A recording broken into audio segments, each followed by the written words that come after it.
Hi, my name is Salu Priya Simran. I'm basically from Bihar, Darbhanga. I have done my 10th and 12th from Bihar board. After that, I have done my BTech from Cambridge Institute of Technology, Ranchi, Jharkhand.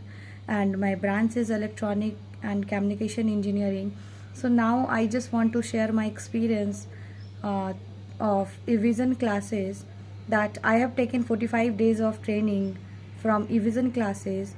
So there is a well educated person. They have taught me a lot of related the internet, CCNA administrator, cyber security, and this kind of topics and subjects they have taught me for the service desk engineer. So now I got placed in a Wipro company as a service desk engineer, and my salary package is 2.4 LPA. So now I just want to thank you for all eVision team, especially for my recruiter, the placement team, Sati ma'am, and a special thank you to Mr. Ganesh sir, who have taught me a lot to how to give interviews, how to understood the points, what companies is asking related that.